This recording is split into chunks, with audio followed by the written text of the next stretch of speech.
Hello there, Pastor Bettina. Greetings to you on this Manifest Monday. So nice to have you on board. It is a blessing always to have you with us. For even though you are 3 hours away, you still make it faithful to be on board, and I truly do appreciate that.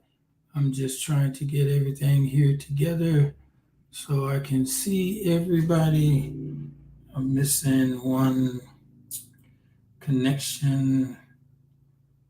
I'm trying to figure out why it's not coming up.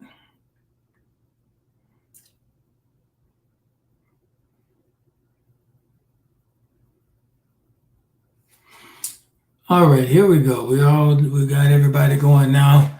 All right, hello, Apostle Melvin. Hello, Minister Troy. So glad to have you all aboard. Come on in, come on in. We're going to get started. And as always, uh, need to tell you, like as always, please share, share, share so that others can be aware of what we are discussing as we move forward. I have been so excited about this. Originally, as I said before, I wasn't really sure about doing these many weeks about one subject matter, but I have realized that doing this subject matter and talking about change and the benefits of it, we have been talking about different things that kind of coincide with these things. Talking about change, we have talked about, and you can see. I remember I was looking on my phone, and I saw an X in my phone where all my apps said. I saw an X, and I'm like, well, I didn't download an X, and I was fixing to delete it. And then my grandson said, "No, that's the no grandson. That's the new Facebook symbol." I wasn't even. I mean, I didn't even wasn't even aware. I think I remember hearing about it, but it never registered in my mind. So when I saw the X, I'm thinking somebody didn't put an app on that I didn't ask for, and I was going to delete it. And there was a change, so I have to change from looking for the Facebook symbol now to the X. And the owner of Facebook didn't ask me if I wanted it to be an X. I wasn't in the meeting to consult about it being an X, but it ended up being an X, and that's what he decided to do. And those that want to continue with Facebook will do the X, or those that don't will get off. And as always, there's another platform that's been created by someone else, and I forgot the name of it. My son-in-law, Pastor Terrence, told me, but I forgot that there's another app now that people are moving to because they're moving from Facebook. It's just a continuing cycle. I remember when all these things, when everybody was on, and then when the kids were on and their parents got on, they created something else. And then they went from something else to something else. Like most of the younger generations are not on Facebook. They're either on Twitter or TikTok or this other new program. So we see how change is important and how it affects everybody.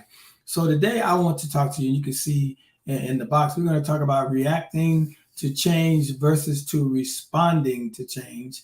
And then the next week, we're going to talk about responding to change. Our natural inclination, and I said this as I ended on last week, our natural inclination is acting before we think. It's always acting before thinking. We respond without really thinking about our response. We get excited about something and we want to do something, and we react before we think. I'm the kind of person that when I'm told about doing something, I'm ready to do it right now. I'm on it, but I don't really think about what the benefits or negativity of it is. I just want to do it. So in that, good evening, Sean. And so I automatically just do it and don't think about it. I'm learning now that you have to really think about something before you act on it. So we got to change that natural inclination of doing. I know I'm not all by myself because some of us do the same thing. So we can understand how that can be a problem. That was a former chief of staff who said something that I thought was really of the Army, and I'm not going to hold that against him because he was the chief of staff of the Army. Just a joke. If you don't like change, you're going to like irrelevance even less.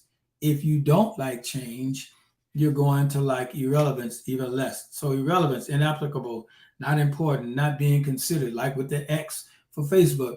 If I don't like change, I'm not going to like irrelevance even less. So if I don't go along with change to understand change, because of that X was put out there, I would be, it didn't ask me. So my consideration, my importance, my application about it had nothing to do with the fact that that's what it is. To live fulfilling and productive life, we must discover how to oversee change, both that which comes to us and that which we initiate. So we got to be overseers. It's kind of like that, like an overseer in the ministry. We have to be an overseer to both, not only to the change, but we got to be an overseer. Twitter, not Facebook. Oh, I'm sorry. Twitter. I'm sorry. You're right. My apologies. It was Twitter, not Facebook, that was put the X. Thank you, Pastor May, for correcting me. It was Twitter, not Facebook. But they still didn't ask anybody, and they went on and did it. It's almost like, it's like when I saw the X, the first thing came to mind, and allow me to digress for a moment. The first thing I saw that came to my mind when I saw the X is how our counterculture, how our culture rather, is Xing out everything. They're in Florida, they're trying to X out history and say that things that were important and described and established us as a people, American, now is not relevant. We want to X out the history that does not portray American in a good light, that does not portray the actual situation that happened during the time. So they're trying to X out everything. They're trying to X out the fact that male and female, they're trying to X out everything in our culture. They're trying to X it out. And I thought that it was so apropos that that Twitter went to X instead of something else. Why X? Because it's almost like our country and our culture and everything is Xing out what was relevantly, and hello, Liz, what was relevant and what was important and what meant something and what had a Christian, had a religious, had a foundational understanding of this is it, is now we're Xing everything out. We're Xing out the fact that male and female. We're Xing out the fact that you can wake up in the morning and identify as a stone. We're Xing out the fact that there are just some things that doesn't even make sense. We're Xing out history. All of those things now are being Xed out. And those are changes that if we don't understand change and if we don't see the changes and understand how to maneuver through these changes, we're going to like being irrelevant even the more. And so that we have to be the overseers of all of these changes. And how about these changes? It's like, you think about it, and please, I just feel this, I need to say this for a moment. Think about it, so I wake up and I identify, I'm a male, I say I'm a female. So now in most places, I can go into a female restroom, female locker room at the gym, a female locker room at the swimming pool, a female locker room at school, because that's what I identify. But I'm a male, so I'm walking around, or a female for that matter, identifying as a male. I'm walking around, and I just because my hair is long or I wear makeup or whatever, excuse me, or don't wear either one of those, but I want to identify. Now I'm walking around people who don't look like me, but I say identify with them. And our children are at risk in this situation. So we have to be very careful and think about this, because it has become very prevalent. And that's why we have to be overseers of both the change that come to us and the ones that we initiate. We must know how to plan for and use change for our benefit. We must know how to plan and use change for a benefit, because you can use change for a benefit. Even negative changes can be used for a benefit if we know what to do. Since most people don't prepare for change, however, the average person don't respond to change. He reacts to it. People don't respond to change. They react to it. In this sense, I'm defining reaction as having a negative attitude towards change or taking an action against change before really thinking about it or its consequences. It's like AI. A lot of people have their statement, their form belief, and their understanding of what they believe AI is. Some say it's demonic and all of these different things. But these are the things that they have taken a stance on. And this is a negative attitude they have towards something. And they take an action about it, even if they don't know the consequences of it or whatever. And I'm not saying that AI is not something that can be headed and used in a negative connotation or demonic rather. However, we must not be afraid of AI. We must understand it and see how we as the body of Christ or as believers or as people can take something that may have been meant for evil and use it for a good. So it's out there. It's always been out there. And I said this the last time, and it bears repeating. When on Facebook, they started out with just like and love, and then they put the little emojis, and then you can make your own emoji. And now you can get GIF. I don't know what the GIF is. I can type in happy birthday, or give me a little happy birthday thing. I can put down a church dance. All of these things are there, and they've just been easily put in over course and time. And we have not understood that is how they do it. It's a slow kind of thing. They don't just dump something on you. It's a slow process so that you become comfortable with something that at one point you would not be comfortable with. So we don't like change, but we don't take any actions, and we don't understand the consequence of it. This is most detrimental way of handling change. It usually results in fear, miscalculation. Once again, talking about AI, talking about anything else. It usually miscalculation. It overcompensates. It results in fear. It results in premature activity. It results in irresponsibility. It results in unnecessary use of resources. It results in disaster. And merely, I want you to hear this, merely reacting to change essentially gives change the advantage over you, rendering you a victim of your circumstances. I need you to hear that again. Push, or just because you didn't, I know that was a $50 with a word with a 50 cents meaning. I'm gonna give you the 50 cents meaning again, but I want to come down your street and throw this at you one more time because I think somebody ducked, and I want to make sure I hit everybody.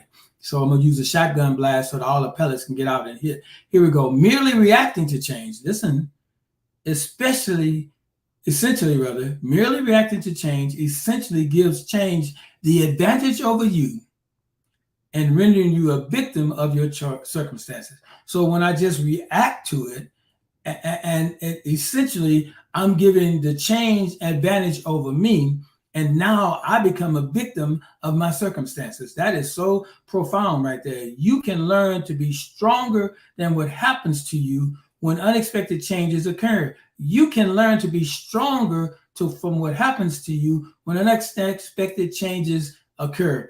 When things happen to you that was not expected, when prostate cancer was not expected, how do you become stronger with a change that was not expected? How do you maneuver through something that you never thought would happen to you? The first way to do this is to understand the difference between reacting to change and responding to change, because there is a vast difference between reacting to change and responding to change. When we talked about, sometimes we talked about the 5 ways people approach change. We say they watch change happen. We say they let change happen. We say they ask what happened. We say they defy what happens. And we say they make what change. These things you already had. They were already notes. But I want you to note that the first 4 are all reactions to change. The first 4 I talked about, listen to this. The first 4 I talked about are all reactions to change. What are you talking about, Bishop? Watch change happen. Reaction. Let change happen. Reaction. What happened? Reaction. Defy what happens. All of these are reactions to change. When change happens to you, around you, within you, you have to be wise in how you deal with it. Again, many people experience immediate confusion, fear, desperation, or anger when they confront change. As a result, they act in a negative way that reflects their feelings. If we are to benefit from change, we must understand our role in the process and working it rather than against it. I watched a gentleman. He was talking to the school board, and he was talking about the books and stuff that they had in the school system, that the students, young students, and I think it was middle school and high school, had access. And he read some of the stuff that was in the books, and it was X-rated. The stuff that was in the books, not adults shouldn't even been hearing that, but he read it, and they tried to quiet him down and set him down. And he's saying, you're talking about this, but you're saying this is okay.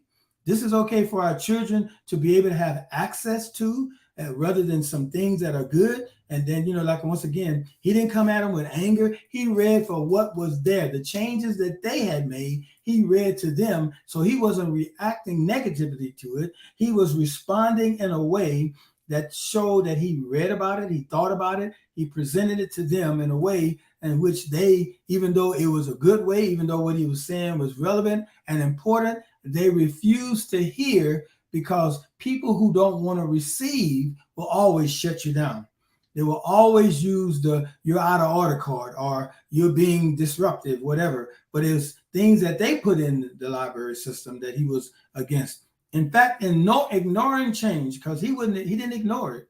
He confronted it. Is actually an acknowledgement of it. So because the parents didn't say anything about it, even though you don't like it, if you don't say anything about it, you're acknowledging it. You are acknowledging it, and because you don't ignore something that isn't there, it doesn't mean it's going to go away. Moreover, pretending that change isn't happening has no effect on change. You can stop. I can sit up there and pretend that X is not on Twitter, but it's there. It doesn't change it. It's there. It usually just makes you a victim of it. Ignoring it, trying to say it didn't happen, doesn't make it not true. It just means that you have not now become a victim of it. I hope you hear me on today. I guess it's kind of quiet out there, so I guess you're just listening, because I don't see too many responses. I know Daisy is not taking notes. She's today is Deacon's, her husband's birthday, and she's celebrating birthday with him, and she will put the notes on later on after she watches. But I just want to know, is anybody out there that understands what I'm talking about when I talk about change versus responding? Anybody hear me? I just need you to say, just give me a thumbs up, hello, yes, whatever, because I don't see anything on my feeds since 5:06, and I'm just wondering if anybody is out there. Amen. All right. Thank you, Pastor Bettina. I appreciate you so very much. All right. Let's move on. Thank you, son. Everybody. All right. All right. So no matter the source of the change, be it personal, social, political, economical, or spiritual, we cannot pretend that the change is not happening. When it occurs, do not deny it. Instead, seek to understand it, accept it reality, and commit to fulfilling new roles for the demands for you. Okay, that's a lot. So let me unpack that for you. So when sources of change happen personally, something of change happens to you personally, whether it's your health, whether it's something else, a family situation, what happened to you socially, in the areas in which you, people that you are in social contact with, if it happens to you and spiritually, when you're having a change in your spirituality, you're becoming more mature, you're becoming more aware. You can't pretend that the changes didn't happen. A lot of times what happens to us, change comes and we refuse to accept it because we don't like the change that has come, because the change that has come makes us uncomfortable. And not only does it make us uncomfortable, but it may cause us to move to an uncomfortable place. And we don't like to be in uncomfortable situations. We like the control of it. We like the comfortability of it. And sometimes that will stunt your growth because you become so comfortable and complacent with doing things, even though they may have been good in 2021, they will not function and help you in 2023. The reason we're doing this in July and August is because I want the fourth quarter of our lives of 2023 to be a benefit to us and not a hindrance to us. I want us to be able, because there's changes that are coming politically, socially, economically, spiritually. All of these things are happening. You are seeing evidence of it. But I don't want you to be a victim of change. I want you to be a participator and how you can maneuver through all the changes and become beneficial to you rather than having it being a problem to you. We have to understand that change is always the introduction of the future to the present. Change is always introduction of the future to the present. Change is tomorrow taking over today. Change is tomorrow taking over today. Ooh, that's good right there. And a denial of change is a decision to live in yesterday. Ooh, I have to say that again. Change is tomorrow taking over today. And a denial of change is your decision to live in yesterday. Yesterday is gone. Let's move to today. So when we don't take our mind and get together with change, because change is going to take over our today. It's happening. Change is happening right now. We have to understand that, and understand that when we're looking at change, all change is an introduction of the future to the present. It's an introduction of our future to the present. There's some things that are coming down the line that this, while all of this stuff is coming up, the AI, the name, all of these different cultural changes is introducing us of what is coming forward in our future. And if we don't realize it, and if we don't get a hold of it, if we don't figure out how we can maneuver effectively in it, it's going to destroy us. It's going to slow us down. It's going to keep us from being the best we can be, whether it's in a religious aspect, in our ministries, or in our professional. Everything changes. We cannot, because I was the prime example. When I was in the Marine Corps and we got ready for field, that was a 5-paragraph order called a SMEAC. 5-paragraph: situation, mission, execution, administration, command, and legit. A 5-paragraph order. That's how we operated. Here's the things: hey, what was the situation? What is our mission? How do we execute it? What administration and logistics do we need? What is the command and control? That is the whole thing. When I was in the Marine Corps back in '72 until I got out in the '80s, that was the command. But now it's BAMCIS. And I don't really remember what BAMCIS is, but it's the same kind of a system, but it's something that they use. When somebody in my era, you talk to me about BAMCIS, I don't know what BAMCIS is if I did not watch the matriculation of the changes that the Marine Corps made in order to do better and more effectively fighting. So I had to understand, because I was still connected to people who were still in the military, I understood it's no longer a 5-paragraph order, it's BAMCIS. So those things is what happens with us when we get stuck in a situation, when we get stuck in our past, when we get stuck in a situation that we don't want to change, then we're soon to become ignorant of the fact, and we are going to have a problem. And you can become angry at change. You can become angry at change. Becoming angry is also a dangerous reaction to change. Nothing is immobilizing as an angry spirit. It produces irrational behavior and self-destruction decisions. It's nothing more immobilizing than an angry spirit, because it produces irrational behavior and self-destructive decision. The familiarity of the past can make the prospect of a new future unsettling. My familiarity of the past can make the prospect of the future unsettling.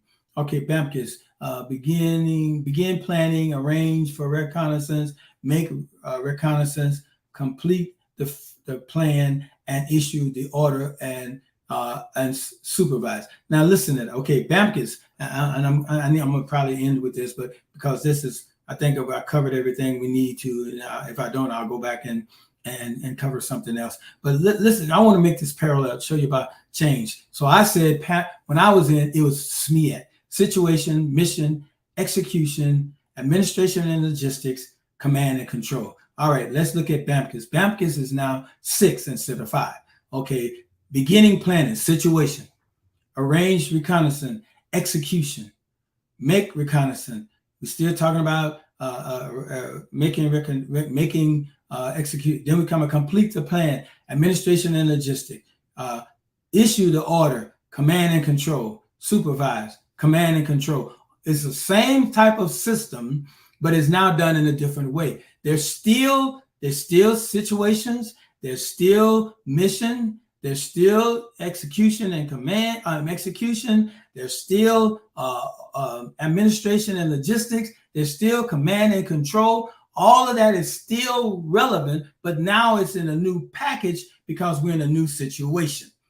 Back then, that was relevant. BAMCIS is more relevant for where they are today, because you're going to need a complete plan when you're out there in the FOB and you're doing those things, and you're going to have to be able to issue orders from a smaller location, and you're going to have to be able to supervise the situation that you're ordering. I hope somebody understands what I'm talking about, because that I just gave you a kind of a quick synopsis of what change looks like. It was nothing wrong with SMEAC. It was relevant for when I was going in.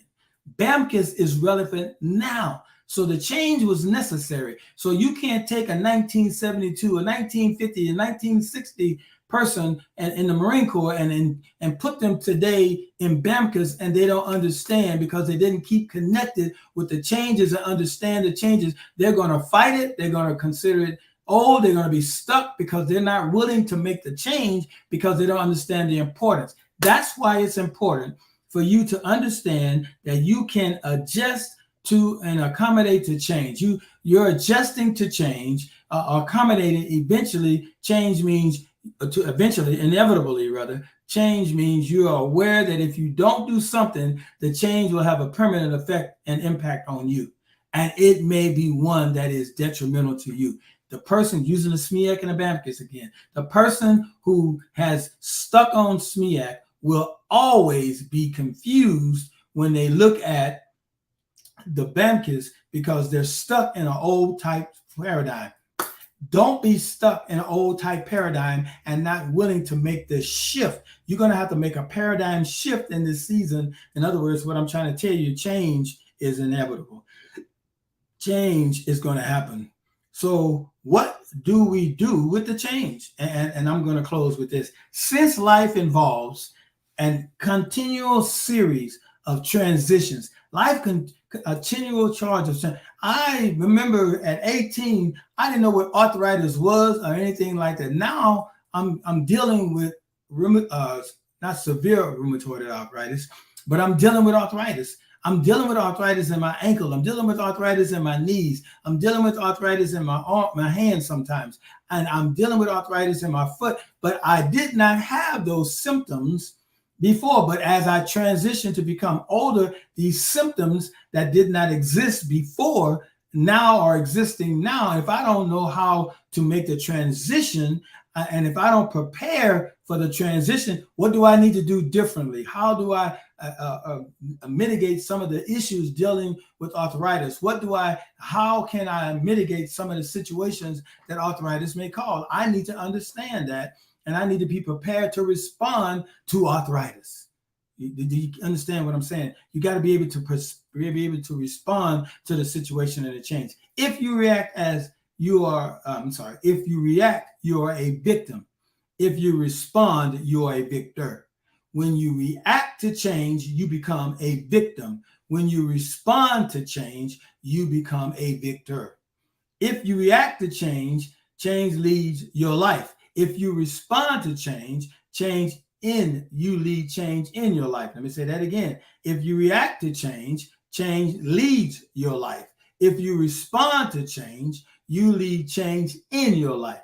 Oh, that's good right there. The only defense against the negative impact of change is the anticipation of and preparation for its inevitable. The ability to respond rather than to react puts you in control and reduces the change to servanthood. The only defense you have against negative impact of change is the anticipation of and the preparation for its inevitability.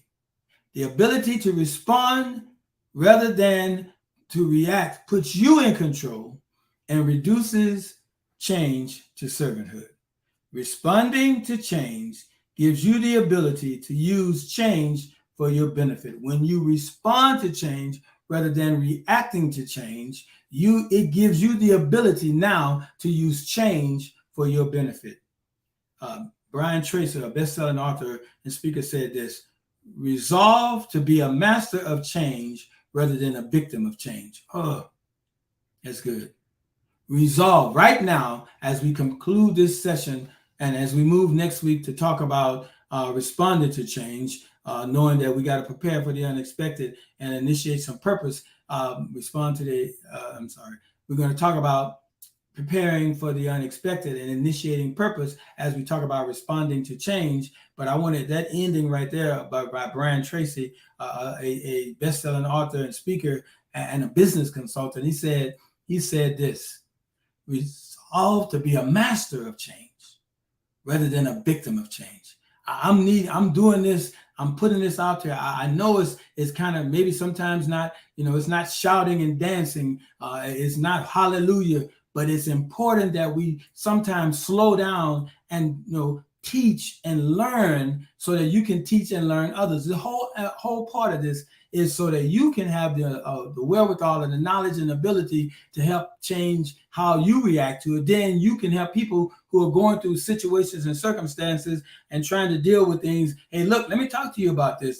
That's not how to do that. So I thank you for being on here. Please, we got one more. How many more weeks we got to go? We have 1, 2, 3, 4, 5. We got 4 more weeks. Just hang in there with me for 4 more weeks. And I guarantee you that it's going to be a blessing to you. And as always, at the place where let me make sure. All right, I said, all right, Pastor Monique, I don't think I said hello to you. Terrence, I don't think I said hello to you. Pastor Terrence, I don't think I said hello to you. But everybody else, I believe it. Jay, I think I said hello to you. But if I didn't, hello. All right. So understanding this, at the place where I preach the most, I said that I love you.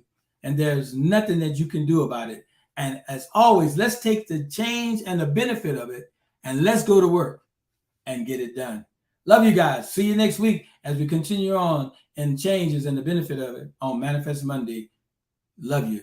From my house to your house. Love you.